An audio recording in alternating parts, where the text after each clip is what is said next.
Olá pessoal, aqui é o Fábio da Boson Treinamentos e neste vídeo vamos aprender a utilizar os blocos BEGIN-END em procedimentos armazenados e funções lá no MySQL. Bom, o que são esses blocos BEGIN-END? São como se fossem containers, pedaços de código que você usa para delimitar blocos de comandos que serão executados pela função ou pelo procedimento armazenado.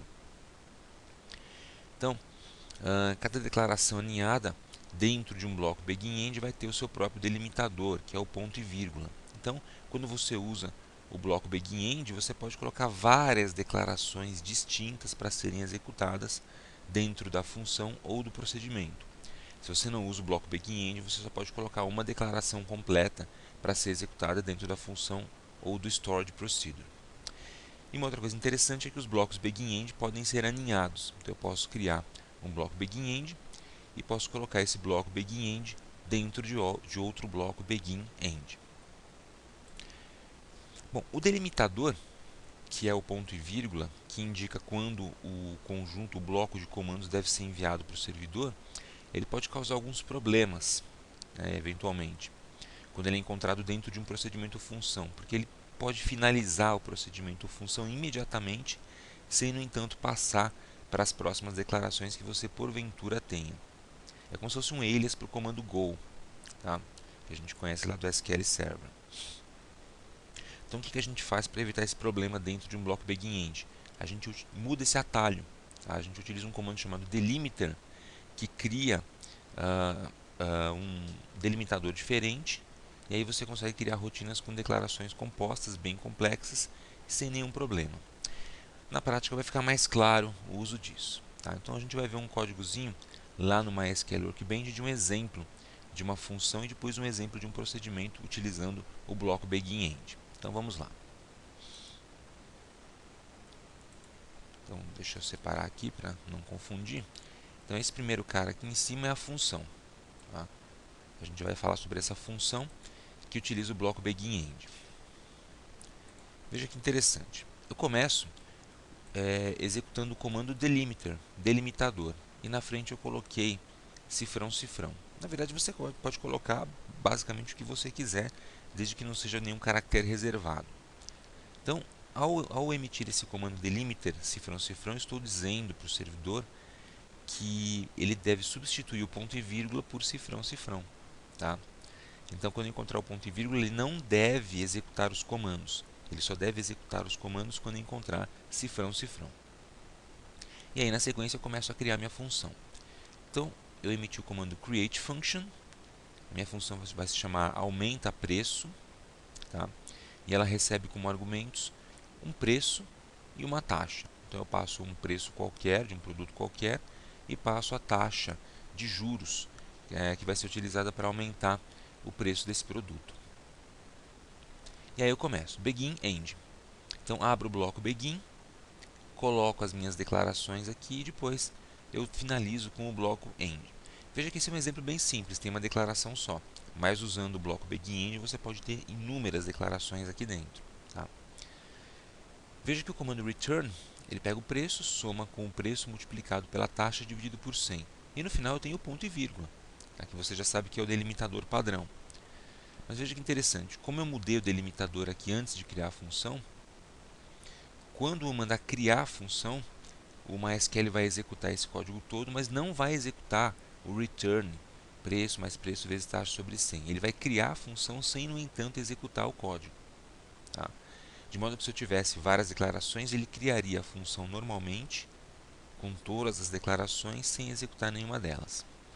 E no final, end, eu coloco o delimitador que eu criei, para indicar que aqui sim finaliza o código, e é aqui, nesse ponto, que ele deve ser executado, tá? E depois eu volto o delimitador para o delimitador padrão. Eu emito o comando delimiter, ponto e vírgula. Assim o MySQL volta a responder com o delimitador padrão, tá? Porque quando você emite esse comando delimiter, você muda o delimitador para tudo aqui dentro do MySQL. Tanto é que ele foi emitido fora da função. Então ele é válido para toda essa seção, até que você mude de volta para o ponto e vírgula. Então eu vou criar essa funçãozinha. Vou selecionar o código, vou executar. A função foi criada com sucesso. Agora a gente vai invocar essa função para aumentar um preço qualquer em 10%. Tá? Vamos supor que o preço do meu produto seja R$50, eu quero aumentá-lo em 10% e quero que apareça numa coluna chamada resultado. Então como é que eu faço? É uma função, certo? Então eu mando um select, nome da função, passo os argumentos e coloco um alias que é opcional. Então, o primeiro argumento é o preço e o segundo argumento é a taxa. Então o preço R$50, taxa 10%. Não preciso colocar 0.10, não preciso colocar 10 sobre 100, porque isso aqui já é feito dentro da função. Então vamos executar para ver a funcionalidade.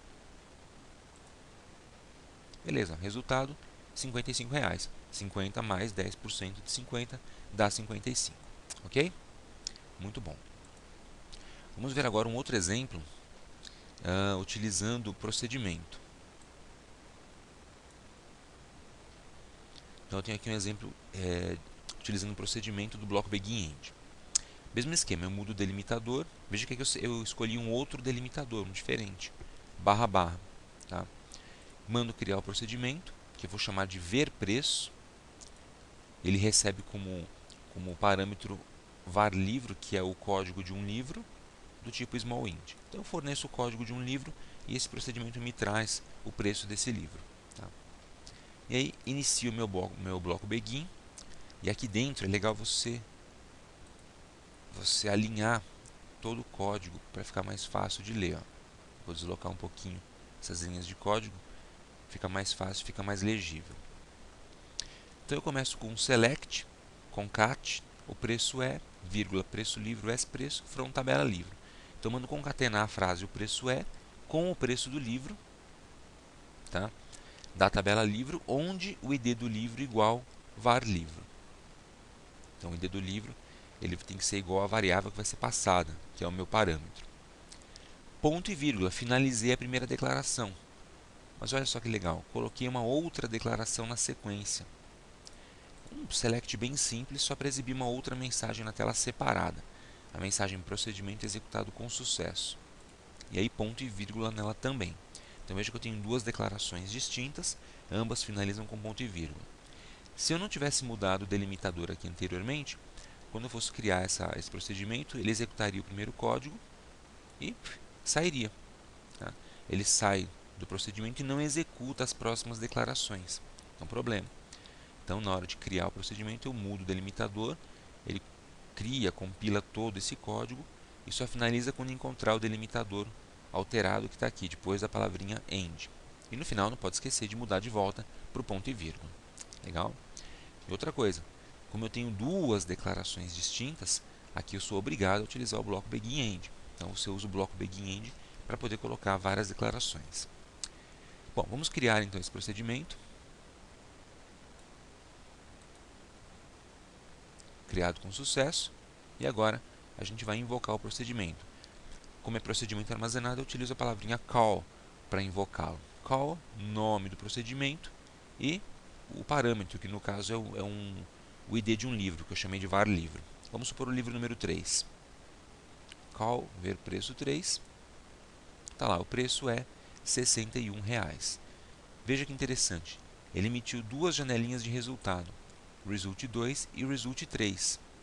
Se eu olhar na result 3, procedimento executado com sucesso. Então ele executou os dois códigos simultaneamente, aliás, em sequência. Né? Executou um em cada janela porque são declarações que não têm relação entre si. Tá? Mas ele executou as duas por causa do bloco BeginEnd. Beleza? Então é isso aí, pessoal. Nesse vídeo vocês aprenderam como utilizar os blocos BeginEnd dentro de procedimentos e funções. Nos próximos vídeos a gente vai aprender a trabalhar com parâmetros em procedimentos armazenados. Tá? Os procedimentos armazenados em MySQL podem ser de três tipos: in, out e in-out. E a gente vai ver como é que funcionam esses três parâmetros, os três tipos de parâmetros, e vamos ver alguns exemplos do uso deles. Beleza? Então é isso aí. Enquanto isso, aproveite para se inscrever aqui no canal da Boson Treinamentos e também para visitar o nosso grupo de estudos no Facebook, Boson Treinamentos. Obrigado e até a próxima.